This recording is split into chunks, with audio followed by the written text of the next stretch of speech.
صاحب السلام علیکم، میرا نام وقاص نسیم ہے سر، اور میں باغ آزاد کشمیر سے تعلق رکھتا ہوں۔ جی وقاص صاحب، وزیر اعظم صاحب، کیا آپ کو یہ ریئلائزیشن ہے کہ کشمیری قوم آپ سے کتنی انسیت، اپنائیت اور خلوص رکھتی ہے؟ اور اس کی وجہ ہے جس دلیری سے یونائٹڈ نیشن کے اندر آپ نے ان کا مقدمہ پیش کیا، بالا کوٹ واقعے کا جس بہادری سے آپ نے جواب دیا، کووڈ 19 کے دوران جس طرح فیڈرل گرانٹ کے تھرو آپ نے کشمیری قوم کی مدد کی، انصاف صحت کارڈ کے تھرو 10 لاکھ تک کے مفت علاج کی سہولت آپ نے 12 لاکھ کشمیری خاندانوں کو دی، اور کشمیر کا جو سب سے بڑا مسئلہ تھا 18 سے 20 گھنٹے لوڈ شیڈنگ گزشتہ حکومتوں میں ہوتی تھی اور جو اب ختم ہو چکی ہے۔ لیکن خان صاحب، ہم مایوسی محسوس کرتے ہیں کشمیری لوگ کہ جب انٹرنیشنل فورم پہ کشمیر کا نام آتا ہے تو ساتھ کراس بارڈر ٹیررزم، گھس بیٹھیے، ایکسٹریمزم، ریلیجس انٹالرنزم کا لفظ آتا ہے، لیکن ہندوستان میں جب اقلیتوں کے ساتھ ظلم کیا جاتا ہے، مسلمانوں کو اسٹیٹ اسپانسرڈ ٹیررزم کا نشانہ بنایا جاتا ہے، تو دنیا خاموش رہتی ہے۔ جس کی مثال ہے سر کہ ہندوستانی آرمی کے ایک کرنل نے سمجھوتا ایکسپریس میں مسلمانوں کو زندہ جلا دیا، دنیا خاموش تھی۔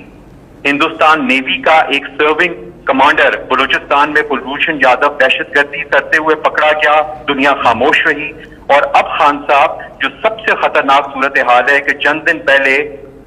7 کلو یورینیم 235 جو 90% پیور تھی، جو ایٹم بم بنانے میں استعمال ہوتی ہے، وہ ایک شخص کے پاس 9 سال سے موجود تھی اور وہ اسے اسمگل کرنے کی کوشش کر رہا تھا، لیکن پوری دنیا کی میڈیا آؤٹلیٹس اور انٹرنیشنل فورمز خاموش ہیں۔ کیا جی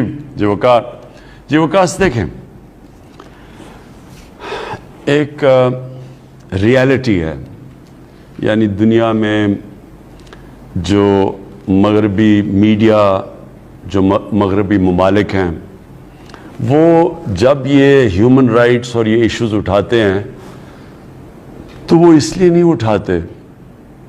کہ ان کو کوئی بہت زیادہ فکر ہے ہیومن رائٹس کی، وہ اس کو بدقسمتی سے استعمال زیادہ تر کرتے ہیں اپنی فورن پالیسی آبجیکٹیوز کو آگے کرنے کے لیے۔ یہ حقیقت ہے۔ انہوں نے فیصلہ کیا ہوا ہے، مغرب ممالک نے، ان کو خوف آیا ہوا ہے چائنا کا۔ چائنا جس تیزی سے آگے بڑھ رہا ہے تو ان کو یہ ڈر لگا ہوا ہے کہ چائنا آگے جا کے یہ مغربی ممالک سے آگے نہ نکل جائے، اس لیے انہوں نے یہ فیصلہ کیا ہے کہ ہندوستان کو تیار کریں چائنا کے خلاف ایک مضبوط طاقت بنانے میں۔ تو جب ان کے فورن پالیسی آبجیکٹیوز میں ہندوستان آ جاتا ہے جو کھڑا ہوگا چائنا کے خلاف، جو بالکل یہ احمقانہ سوچ ہے، وہ چائنا کے خلاف نہیں کھڑا ہو سکتا، بلکہ ہندوستان اپنی تباہی کرے گا اگر وہ کھڑا ہوتا ہے، لیکن وہ یہ کوشش کر رہے ہیں کیونکہ وہ اس کے خلاف کھڑا کریں، وہ سب کچھ پھر بھول جاتے ہیں کہ ہندوستان میں اقلیتوں سے، مسلمانوں سے کیا ہو رہا ہے، اقلیتوں سے کیا ہو رہا ہے۔ ہندوستان کے اندر جس طرح انہوں نے ہندو سپریمسٹ آئیڈیالوجی، یعنی وہ خود یہ اس کو تنقید کرتے ہیں، میں یہ ضرور کہوں گا کہ پہلی دفعہ باہر کے اخبار، مغربی اخبار اب اس کی تنقید کرتے ہیں، پہلے نہیں کرتے تھے، اور اس میں ہمارا پاکستان کا بہت بڑا ہاتھ ہے۔ ہم نے ہر فورم میں اٹھایا،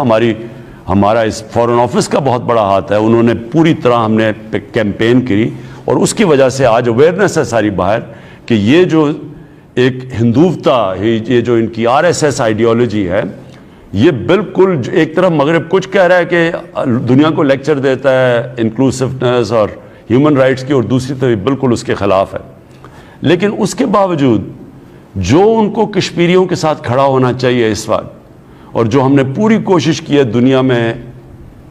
شعور پیدا کرنے کی، بدقسمتی سے وہ اس طرح کشمیریوں کے ساتھ نہیں کھڑے جو ظلم ہو رہے ہیں کشمیریوں کے ساتھ۔ لیکن میں آخر میں یہ کہنا چاہتا ہوں کشمیر کے لوگوں کو کہ یہ میں بار بار کئی دفعہ سنتا ہوں کہ جی پاکستانی بات چیت شروع کر دیا ہندوستان سے، یا پتہ نہیں کیا کر دیا۔ میں آپ کو ایک واضح چیز کہنا چاہتا ہوں، جب تک ہندوستان واپس نہیں جاتا جو 5 اگست کو انہوں نے قدم اٹھائے ہیں، اور جو کشمیر کے اوپر جو انہوں نے اسٹیٹ ہوڈ لی ہے، جب تک واپس 5 اگست کے اوپر واپس نہیں جاتا، پاکستان کی حکومت کوئی ہندوستان سے بات چیت نہیں کرے گی۔